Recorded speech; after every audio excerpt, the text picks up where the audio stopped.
Welcome to Brewsers, podcast about beer, coffee, booze, and bruisers. I am your host, Rody John, and today we talk to Brett with Janssen's House Coffee. We talk all about their roots, acquiring beans from Colombia, and so much more. These guys are amazing, and their coffee is so good. You will not need any other creamers or any other fillers.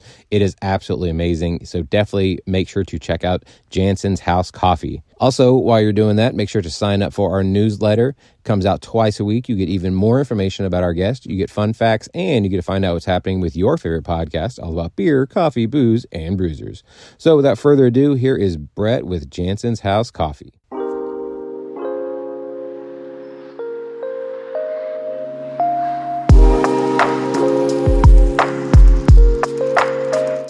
I would like to welcome to the show Brett with Janssen House Coffee. How are you doing today, sir? Very good. How are you? I'm doing well. So for people listening, kind of paint us a word picture. Where are you at? What's going on around you right now?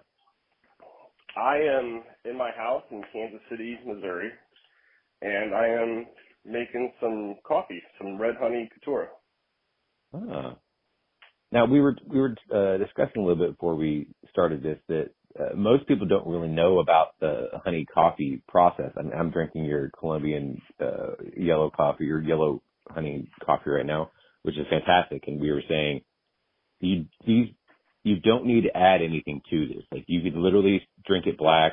It's not like the diner coffee that most people think of, like, oh, you're drinking black coffee, you just must be really hard. No, the flavors are already in here, and you don't need to add anything. But you were saying people don't really know about the honey coffee process. I guess kind of walk us through that. How did you guys come across that, and how is that process? How does that work? So the honey process is a process where we take the cherries after we harvest, right? We pick them and we float them, and then we run them through the peeler or the depulper. And instead of washing the bean like you would typically do with a wash coffee, we just leave the mucilage and the fruit on there.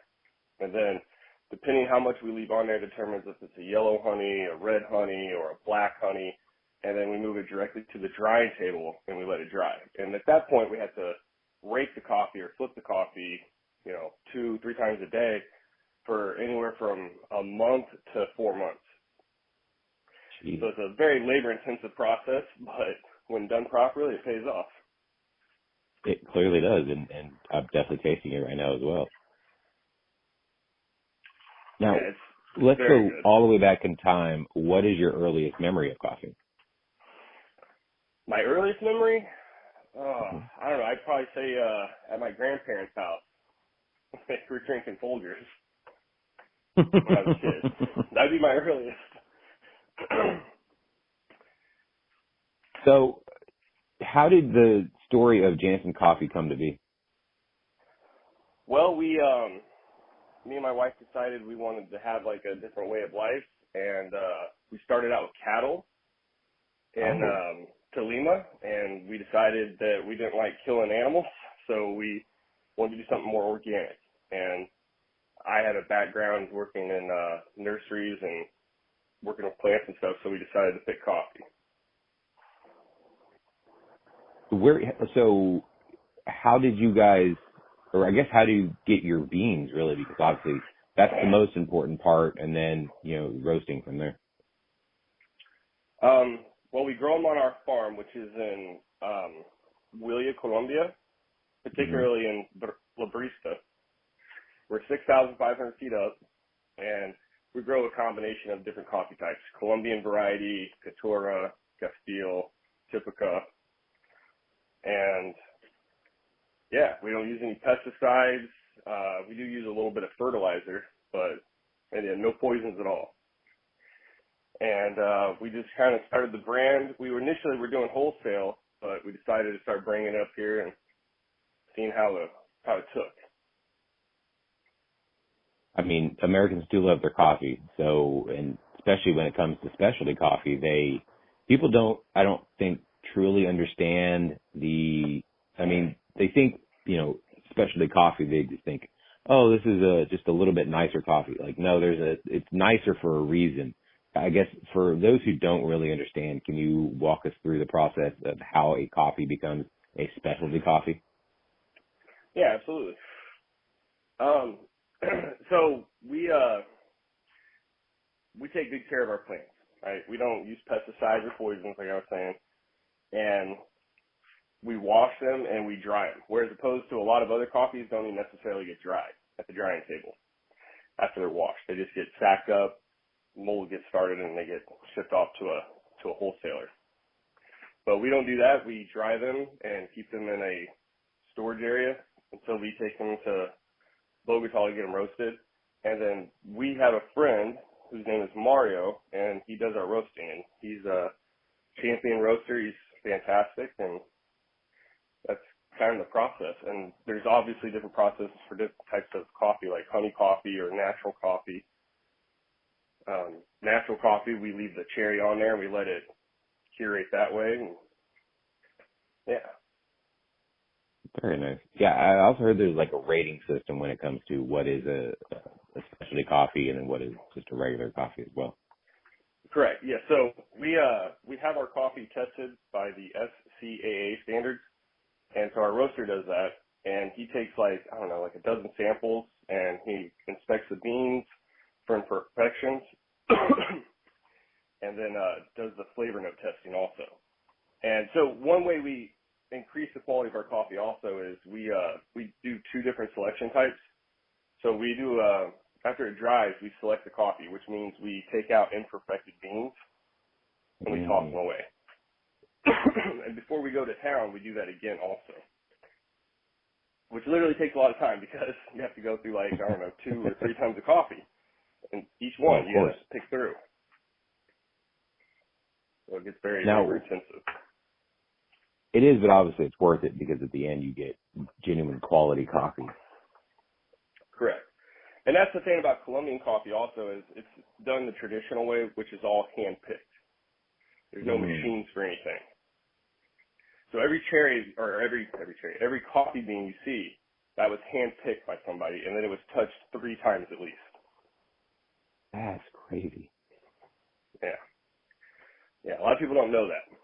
But it is very labor-intensive. It's probably one of the most labor-intensive fruit products, if you will, that you can actually have. Interesting. Now, how beautiful is it whenever you go down there? Because not only are you, down in Colombia, but you're on a farm essentially, which I think a lot of people don't think about. But like farmland is just so beautiful because for the most part it's just untouched. And then not only that, but you're in a completely different country. Like, how beautiful is that scenery whenever you go down there? It's gorgeous. I mean, you're practically living in the clouds. It's 70 degrees on a hot day. At nighttime, you get down to 55, throw a sweater on, you're fine. The stars, you can practically touch them. There's nothing in the view line or anything. And it's quiet. It's very peaceful and quiet. And in our particular area, we are very remote. So the nearest town to us is Palermo in Colombia, and that's a 6-hour drive. Wow. And the roads are rough. There's no paved roads, so if it's raining, you probably don't want to drive it. But right. Yeah, it's very beautiful though. It's just a sea of mountains that are green. Yeah, I'm looking at pictures on your Instagram. It's so beautiful. Yes, thank you. It's peaceful. We got like 40 neighbors, so. And then, so how often do you guys go down there to get your beans? Well, my wife's down there right now. She's living the rough life up there while I'm here freezing. But yeah, she's down there right now. We lost our field manager, so she's been kind of watching that. And I've been up here this year selling our coffee and also working at my other job. But yeah, so I get down there usually 3 to 4 times a year though, or try to. It's not bad at all. It's a good little reason to get away. Yeah, it is. Usually I have a long honey-do list too when I get down there. That's the thing too, like when you're down there living, like there's no hardware store, you know what I mean? So you have to make do with what you have. This is true. Yeah, or bring it all with you. Correct, and hopefully you didn't forget something like a Yeah. fitting or something like that. We get Right. our water from the rivers, and I mean, it's, you know what I mean? It's rough living, but Yeah. it's beautiful though. It's very beautiful and peaceful. Man, yeah, I'm just looking at these pictures. It's just making me super jealous. But you're living the life down there, and obviously you guys are growing like crazy. How has the process been for y'all? uh, it's been good. It's been fun and crazy. I found with the coffee industry, or as far as selling it up here, it's feast or famine. So, and you're either hated or loved. So, Hmm. initially when I got here, I applied for a couple of different farmers markets, and I thought I'd get right in without a problem because who the hell's a coffee farmer applying to get into a farmers market, right? Sure. But that was not the case. I had the door shut in my face a number of times, but I got lucky and got into the Overland Park Farmers Market, and those people are great out there. I mean, it's a stand-up market. They're awesome, very well managed, but the people out there just loved it. And we've established a nice little clientele base, and a lot of our customers have been helping us progress past that, so we're looking at opening a coffee shop now, which was a Oh, lot very faster than nice. we expected.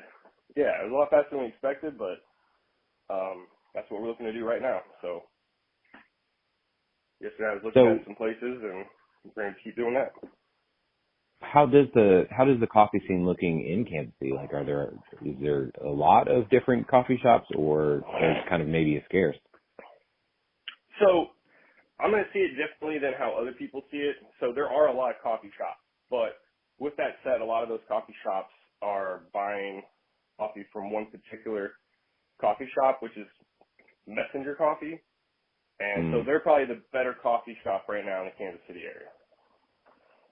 Other than that, no, like I said, a lot of shops are buying their coffee from there, but it is kind of turning into like a coffee central for the Midwest, if you will. I mean, A lot of Kansas City is competition. usually known for their barbecue, not so much their coffee. So that's very interesting. Yeah. Yeah, it's been blowing up. There's a coffee shop just about everywhere you go, like every street seems like. So the market is saturated, which was kind of, something we had to think about. But at the end of the day, though, it's the quality of the product that will get Yeah, you there. So that's true. And then also, whatever vibe you guys have in there, people obviously love that, and they'll come and work there, hang out there, and do different things. So, well, as we're recording, what do you think the timetable is looking for you guys to actually open? I kind of just threw the date down with my wife of February or March. Mm. And so we're still kind of anticipating that, but I don't know. It could be late spring maybe. So May. Okay, that's still really good though. Yeah, we'd like to get it open around that time frame. We don't want to start in the middle of winter. That would not be very good. No, that's not the best of ideas, especially in the Midwest Yeah. like that. Yeah, no. People don't like to drive around out there on the ice. And we get a lot of ice here in Kansas City. Yeah, luckily here in North Texas we only get it about once a year, and it's for a week, and then the whole city and metroplex kind of freaks out and shuts down. So Yeah. Yeah. Not here. We get ice mostly. yeah, you guys get a lot of winds as well, so that it could help on that. Yeah, we Now, do. can you walk through some of the varietals y'all have when it does come to your coffee though? Yeah, so we have like as far as like after it's roasted or the Yeah, species like of so if coffee we grow. somebody, well, I guess both. Okay. All right, I'll start with the species of coffee we grow and Okay. we are planning to grow. So we grow Colombian variety, which is a subspecies of Arabica coffee, and we grow Caturra, Typica, and Castillo Tambo. And we're planning on planting